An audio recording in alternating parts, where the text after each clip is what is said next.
So we were reading principle of inheritance. हम genetics पढ़ रहे थे और जेनेटिक्स में हमने इनहेरिटेंस ऑफ वन जीन पढ़ लिया था, मोनोहाइब्रिड क्रॉस मैंने आपको पूरा एक्सप्लेन कर दिया था, and we have just completed test cross. अभी हमें देखना है कि based on his observation on the monohybrid cross, जो मैंडल ने मोनोहाइब्रिड क्रॉस कराया था तो उससे उसने कुछ तो ऑब्जर्वेशंस किए होंगे ना, कुछ तो उसने ऑब्जर्व किया होगा, इसलिए वो करा रहा था, ऐसी मस्ती के लिए तो नहीं करा रहा था। तो उसने जो ऑब्जर्व किया उस चीज़ों को, तो उससे उसे क्या पता चला, कुछ रूल्स उसने दिए। कौन कौन से रूल्स? प्रिंसिपल्स ऑफ इनहेरिटेंस या फिर प्रिंसिपल या फिर लॉ ऑफ इनहेरिटेंस उसने दिए। जो पहला लॉ था, देखो आपसे पूछा जाएगा कि मोनोहाइब्रिड क्रॉस से कौन कौन से लॉ दिए मैंडल ने। तो मोनोहाइब्रिड क्रॉस से मैंडल ने दो लॉ दिए, एक तो दिया लॉ ऑफ डोमिनेंस एंड एक दिया लॉ ऑफ सेग्रीगेशन। ठीक है, तो सबसे पहले हम पढ़ते हैं लॉ ऑफ डोमिनेंस। ठीक है, लॉ ऑफ डोमिनेंस क्या होता है? Characters are control by discrete unit called factors. Characters किसकी वजह से कैरेक्टर्स आ रहे हैं आपकी बॉडी में? Due to a discrete unit called factors. Factors आज हमें पता है जीन्स है, पर मैंडल ने जीन्स को क्या बोला था? फैक्टर्स बोला था। इसलिए आपकी बुक में अभी लॉ ऑफ डोमिनेंस में क्या मेंशन है? फैक्टर्स मेंशन है। ठीक है, और फैक्टर्स कैसे होते हैं? पेयर में होते हैं। देखो जीन्स कैसे होते हैं? पेयर में होते हैं। ठीक है, दो अलील्स होते हैं तो एक जीन बनता है। ठीक है, तो फैक्टर्स अकर इन पेयर।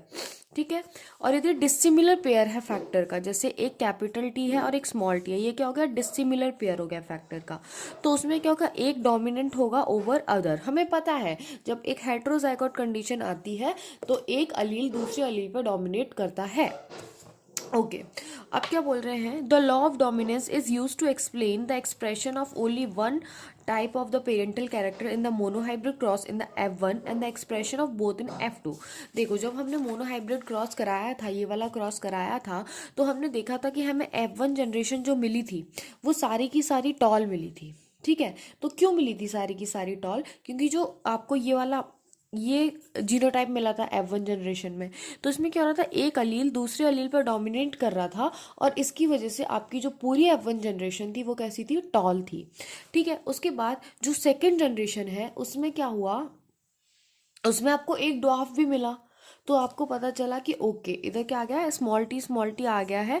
तो उसने कोई भी डोमिनेंट अलील ना होने की वजह से खुद को एक्सप्रेस कर दिया है और हमें ड्वार्फ कैरेक्टर भी F2 जनरेशन में देखने मिल गया। तो ये इससे हमें प्रूफ होता है कि जो आपका लॉ ऑफ डोमिनेंस से हमें क्या पता चलता है वो आपको एक्सप्लेन किया गया है कि expression of only one parental character in monohybrid cross in F1 generation and the expression of both in F2 generation. और जो आपका 3:1 रेशियो आया है F2 जनरेशन में, ये भी कौन एक्सप्लेन कर रहा है? ये भी आपका लॉ ऑफ डोमिनेंस एक्सप्लेन कर रहा है, क्योंकि जीनोटाइप तो आपको डिफरेंट मिले हैं। जीनोटाइप तो आपको ये मिला है, 3 जीनोटाइप मिले हैं, पर ये दोनों क्या है? टॉल है।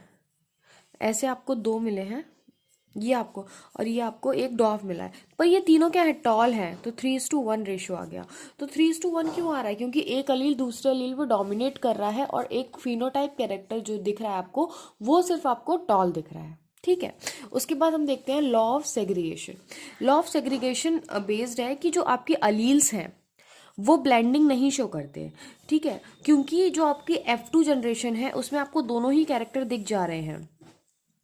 दो one of these are not seen F1 generation, उनमें से एक कैरेक्टर जो ड्वार्फ वाला कैरेक्टर था वो F1 जनरेशन में नहीं दिखा था, बट आपके F2 जनरेशन में आपको ड्वार्फ भी दिख गया। इसका मतलब अलील्स की कोई भी ब्लैंडिंग नहीं हुई थी।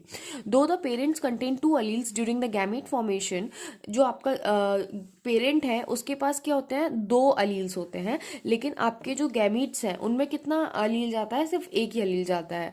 ठीक है, during gamete formation in the monohybrid cross हमने ये देखा था कि कैसे गैमीट में एक ही अलील जा रहा है।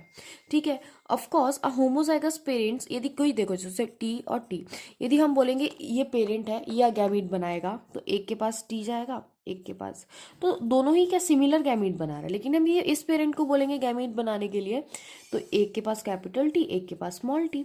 ठीक है, तो बोल रहे हैं of course homozygous parent produce all gamete that are similar while heterozygous, ये क्या है आपका? Heterozygous. Heterozygous one produce 2 kinds of gamete each having 1 allele with equal proportion, दोनों के पास एक एक अलील है इक्वल प्रोपोर्शन में। तो ये हो गया आपका लॉ ऑफ सेग्रीगेशन।